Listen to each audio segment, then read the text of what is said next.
to another edition of Talk to the Town. Today we're going to take a trip with a couple of fisheries officers.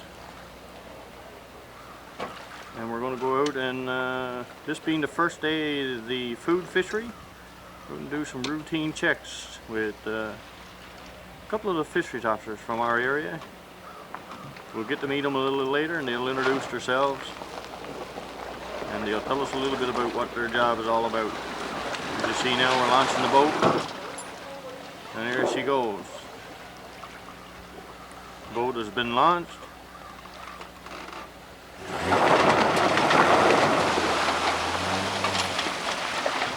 And now we're on our way.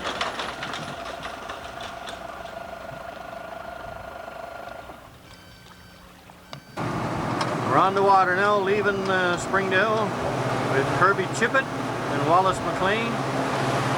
We're heading out to Springdale Harbor to see what's on the go.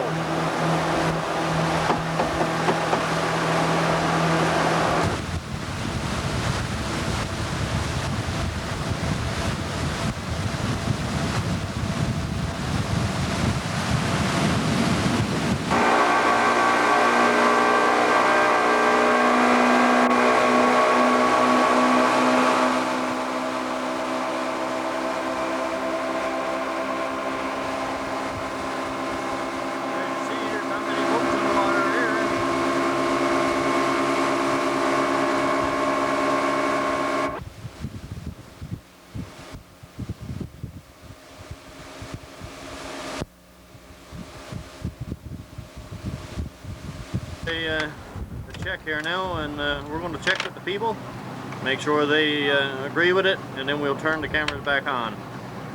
They're about ready to pull into a boat here. As you see, the boat's ready into us. I'll turn the cameras off now until they check. Loader 5 knots ready. 5 o'clock, you want? That report's way up today everywhere, right? Not a thing. Nothing yet? Nothing. Well, we got a couple of rock cuts through the weather. Yeah. And nobody got either cut. So there's many boats here this morning? I suppose a lot of boats. Well, there's a lot of boats up that way far up Beach Cove, right? Yeah. This is you got just to get through them up there, but I've been no big lot of boats, 7 or 8 around there. No. Nobody G cut and shit. Oh, a couple of rock cuts. They're all glotted black. Yeah, must be. There's anything there's glotted black. Yeah. Still a lot of keeping around apparently out there in the bay. Yeah. Oh yeah, I've seen Keaton floating over there. Yeah. People say so. Much landed last night or something. Just putting the people floating on the water there. You just squeeze for bait he is. Yep. That's the best, but anyway, if you do, you should get with that, you're gonna get it. So. Too early for fishery, sir. Could be one. But the same time was last year, wasn't it? Yeah, last year too early too. This thing per fishery is about middle part of September, last part of September. That's what it seems like now, especially with this caping around there. I mean, everything is blotted out, a lot of water. Maybe the government gives us an extra weekend. You never know what. I think if there's no fish taken, that'll be up to our up. Well, not even no taken, because that's all got one turning. That's fine. Anyway, that's what part of what we're out there for anyway, see what the catch rates are like and so what's in our report this evening, so let you know. I got a feeling people are going to be coming towards us to try to find out where the fish are. We haven't gotten him like, so we just came up. Now we're going to run on at the bay fighter now and see what's something good here. It looks like it's too early for fisheries. Yeah. I'd say it's too early. You'll find a place where there's not so much people.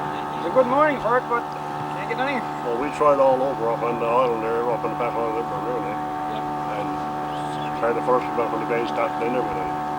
You've been out here now for 3 hours. What do you got to show for it? Nothing. Nothing. No. Not keeping your not keeping your rock cod? No. Never keeps rock cod. Never keeps rock cod. Oh, you should, but we haven't bothered if, he's alive. If he's alive, you haven't hurt him. Oh, well, I got one and he's gone about a long one. Keep it out of water. No. Over the whales. Have you seen the whales over there? Come right. Yeah, the whales jumping right out of the water over Oh, here. you can see on it. Come right up. So how many you got, Andrew? None? Oh, fishermen like you in there one. I don't believe anybody got it. No, well, you got here one, Tom? No. Not even a bite. Not even a Not even a nibble. How long you been out there now? 5, isn't it? Went on down past Nightfall. Yeah. Tried on the way down, tried on the way back. No, what? Have you talked to anybody? Have you talked to anybody who's had any? No, we've talked to a few people now. Down the Juror right in there, ain't never had that. No. He had one redfish. Yeah. One small. You fellas up there? No, but we used to come out there and run there to the island and came on down.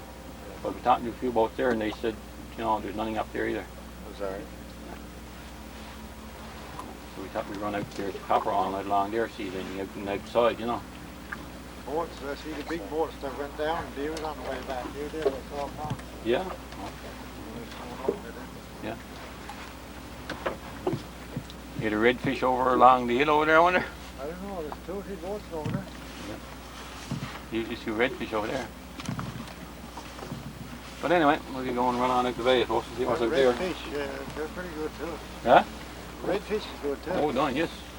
Yeah, space. Kirby, we're out on the water now and we're not having much luck to seeing any catfish. What do you think of today? Well, that's a big part of our job today, to get out and see what the catch rates are, and we'll do a report this evening, let the higher ups know how it's going, you know. Seems like people are pretty discouraged that they're not getting anything this morning, so, you know, I guess it's a decision to be made as far as the rest of the fish go. Good to see you on here today. There's a little bit of sea on outside apparently, but it's not. Oh, yeah. We have a fish that was here, we don't want to rule bay into all the time. Yeah. Shot in here, all that. Do you get anything at all? Not much in here. Good fish over that way. Yeah, bay in here. Put this over here, Tommy. Tell the truth of it. Well, it's certainly not getting anything this morning. What happened yesterday? Or Tuesday?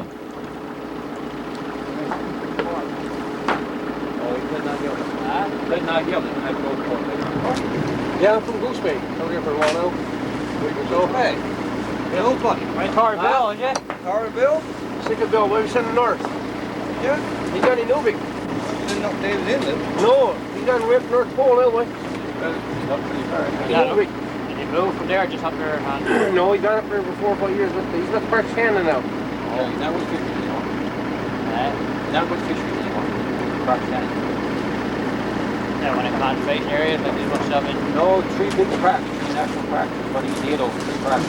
on the land or?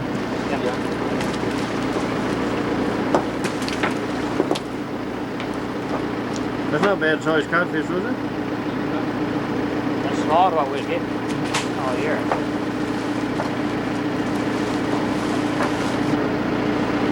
That's always A couple of fishermen, they informed us that they thought they saw a couple of lobster traps down along by the shore. Now the lobster season is closed and these pots are not allowed to be out. But often, you know, people will try to get a meal lobsters and it's certainly bad for the resource because these are small lobsters now. We got to let them go. They're only small lobsters. And they're basically lobster that fishermen are depending on catching for next year. And when they're caught once, of course, you only catch them once and that's it. So we'll seize this pot now and do an investigation and try to find out who owns them, who may be using them. But the chances of us finding out are pretty slim because there's no fresh bait or nothing in the pot. He hasn't been used recently. He may have been there for weeks or more. So it's not being actively used now, but we'll try to do an investigation and try to determine who has them there because it's obviously illegal and it's damaging the resource. And Do you find much of this, Kirby? No big lot, I must say, but occasionally we get reports of lobster pots being out during the close time and you know, somebody trying to get a meal lobster or whatever. But it hasn't been too bad. There's certain areas that the fishermen leave their pots along on the shore, see? And Right. It's a pretty simple thing for anyone to come and put a bit of bait in and throw them off. Right. And for us to happen along as they're doing that, you know, it's occasionally we do catch someone, but it's, you know, unless we get good information from the fishermen, of course they're concerned because they don't want to see the resource destroyed. They want it there for next year for when the lobster season opens. Now, on a trip like this, what's some of the other things you'd be looking for? We're looking for illegal fishing activity. The fishermen, they're supposed to use nets of a certain size, over 5.5 or up to 6.5 if they're at the blackback. And make sure that the nets are marked. Like I noticed that fishermen nets, they were well marked with the CFE number, so we know who owns the nets and everything. And make sure the boats are all marked with the proper CFE number. As well, of course, the salmon fishery is closed, and Alls Bay are now, where we got 3 good salmon rivers up in the bottom, there's a fair amount of salmon around, so we're always checking for illegal salmon. It's, you know, most of that goes on in the night time.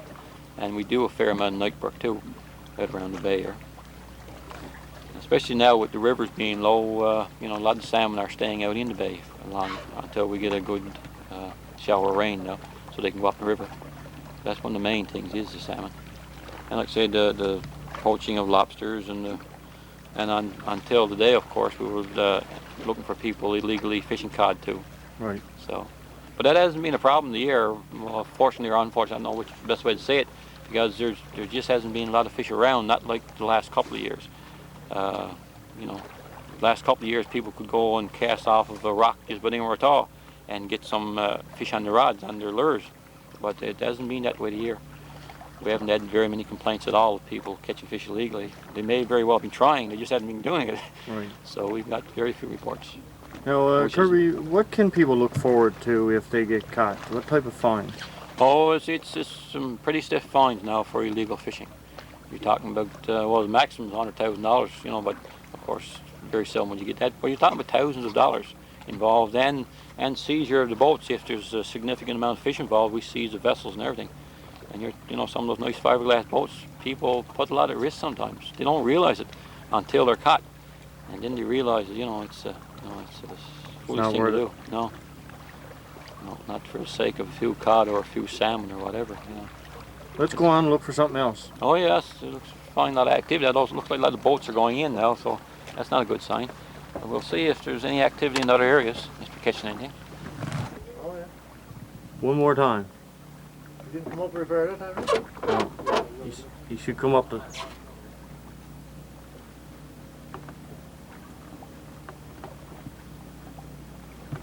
So all the guys you talked to is fine. Although we haven't seen your cod yet, except fishing out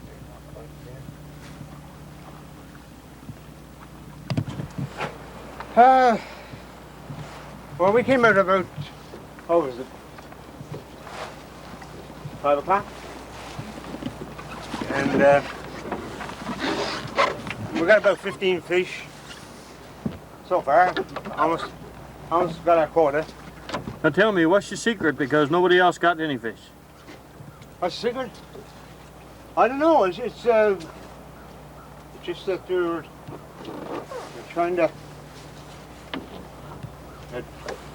I think I got a good skipper there. He knows the grounds very well. That's what he looks like, sir. He looks like a fellow who knows ground there. Yeah. You met him before. Yes, what? It's, yep, just fish and cod. Oh, That come but it's not just. Yeah,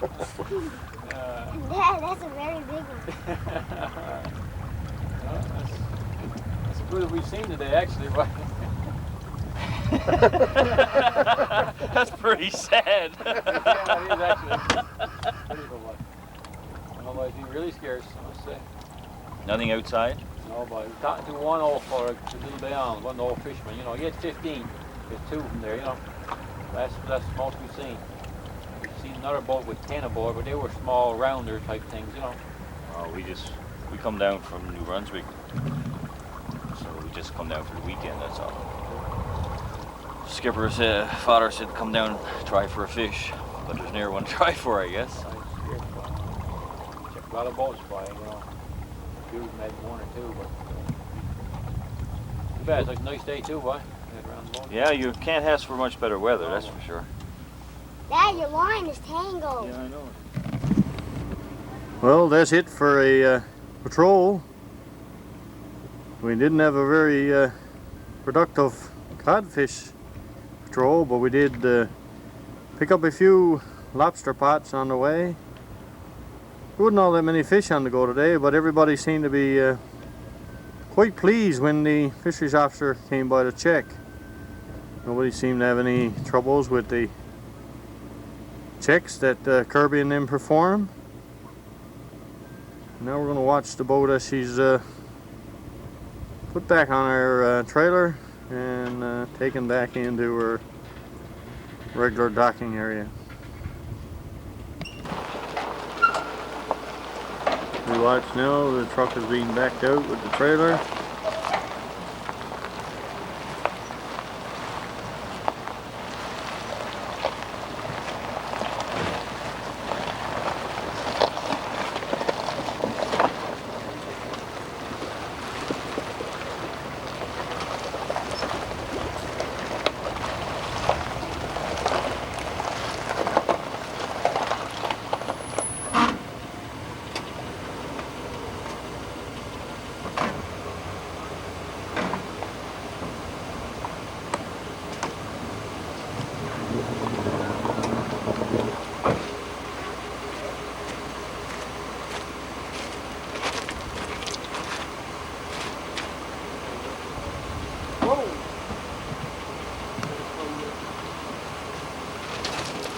And she's now loaded. A trip out over the water, and we didn't get to see many fish. Is there a reason for that? Yeah, boy, the general consensus seems to be amongst the fishermen that there's a lot of keeping around. They figured that the fish have been feeding on the keeping now and they won't go for the bait, which is what they're pretty well restricted to now, the bait and the federal that type of thing. Now, you didn't expect to go out this morning and see some little boats on the water. What do you think is the reason behind that? I think it doesn't take long for the word to get around. If Tom the Falls went out there early this morning and they had to try around, we were a bit late going out there. We usually do that to give fellows a chance to try around and see what the activity is and see what the catches are like. And the word soon gets around that you know, the fish are hard to catch, you know, with the expense there is now for going out on the water, the gas, the price of gas and everything. When it gets around that, you know, there's not much fish out there, you know, people say, well, we'll wait another little while and see where the best places are for fishing, and we'll, you know, try to find the best place to go. Now, we've been back in the air for a little while, and you've got a few reports. What's the general reports all over? Because we just went out around Little Bay Island and Triton area, but what's the reports from all over? Well, for North Dane Bay and White Bay, it's generally what we've seen is scarce. The fishermen feel that there's a lot of caping around and they're feeding on the caping. Plus, the commercial fisheries opened there for a while, so that took some of the fish out of the water. But all over seem to be pretty slow. You know, people are getting a bit discouraged now, and hoping it'll pick up, but we'll see. Now, we also spoke to a commercial fisherman on our trip. How are they finding the fish to be netting? Not a big lot of fish. They're getting some, of course, because they leave their nets in the water overnight, but they're not getting a big lot of fish. You know, 200 or 300 pounds, which is not a lot for the number of nets they've got. Now, we also saw some things in the water that shouldn't actually be there, like the lobster traps. What's the federal fisheries doing about things like this? Well, we do our regular patrols. It's not really a big problem. You're bound to run into a few things, Net, and usually the fishermen are out on the water and they let us know what's going on, because I mean, as with the lobster traps, it's their resource and it's you know, they want to protect it too. They give us a good idea what's going on, and they let us know if there's much on to go generally. And like I say, with our regular patrols, we keep an eye on it. We don't have a big problem in this area. Now, what type of input do you as a fisheries officer have in the season for next year, if there is a season for next year for fishing?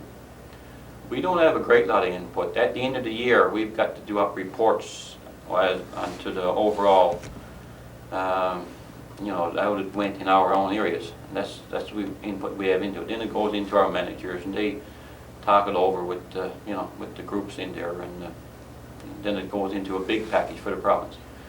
So we put our opinions into it, and it's all included. But then the decisions are made by our main managers, and of course the politicians. You know, they have their say into it too, which I mean, they represent the people. So. Now, you working in the fishery, you've been working with it, I guess, for over the last few years. How many years really have you been in before I asked the question into the fishery? Well, since I was big enough to get aboard of a boat, I mean, I've been I fished 10 years commercially by myself and with my father and my brothers, and about 15 years ago I came with the Department of Fisheries. Now, with all that experience, over the years, how have you seen the fish change, the amount of fish and the way things are being done? Well, it was scary the way that the fish went. I mean, a lot of the fishermen saw it coming, saw the fish getting scarcer and getting smaller than that, but it doesn't look too bright now. I mean, we've had a moratorium for what, 5-6 years now, generally, And it's not coming back the way that we had hoped. It's not. We had a limited commercial fishery last year called the index fishery. That was good actually. They got a lot of fish. But now this year, as we're starting off, seems like it's different. The fish doesn't seem to be as thick. And now with, as we've seen today there with the foot fishery, the fish seems a bit small, and of course there was a problem with catching it. But like I said, the commercial fishermen, they got their nets out. They're not getting a big lot of fish either. So you know, it's going to have to be looked at. We hope it's coming back. I certainly hope it is, but there's certainly a need of caution there yet. Now, when people see a federal fisheries officer like yourself coming on the water, they shouldn't really be afraid. You've got a job to do, and you enjoy your job. What do you would like to tell the people? When we come on the water, we're coming to protect the fish. What else would you like to tell the people? Well, I must say, in this area, we have a good relationship with the people generally. I mean, most times when we check fishermen, one of the biggest things they say, boy, we wish to see you out there more, you know, because we're trying to protect resource, and for fishermen, it's their resource, they're depending on, it's their livelihood, and in cooperation with them, we'll do the best job we can. And when it comes to the general public, they got their part into it too. The fishery is there for them, as you know, as we see with recreational or the food fishery, and you know, there's all the resources in the sea. You know, we try to share them. That's the decision with the politicians and the managers. You know, Right. but certainly we all got a place to play in protecting the resource, and we do what we can. But we certainly need the help of the general public to let us know what's going on. And with the limited resources, everybody knows now that with government things are limited. And that there's only so much money we've got to do things, and we need everyone's help and everyone's input to do an effective job. So your job's getting a little bit tougher because the government is actually cutting you back in manpower and man hours. There's not so much cutbacks. Things are not increasing, and of course, the cost of things are increasing. Right. So as a result, even though your budget might be going down, what you can do with the money that you got is shrinking. So we've got to be more careful with what we do. We've got to be more effective with the money that we do spend, the patrols that we do, and so you know, everybody got to use the money that we've got wisely. Right. Now, if anybody is watching this and's got questions they'd like to have answered, where can they best get their questions answered? For anything with the local area, the regulation, drop into office. We're glad to see people come in. We've got all kinds of information packages there for people, and you know, and if we can't answer it, we'll find somebody who can answer the question. Thanks very much, now, Kirby, for taking the time to give us the trip and to give us the actual interview for the information we needed. Sure, it's great. It's good to see you out around, and good to know that people are interested in our work, and I'm sure they are. And you know, we're certainly going to do our best, and we look forward to cooperating with people to do the most effective job we can. Thank you again. Yep.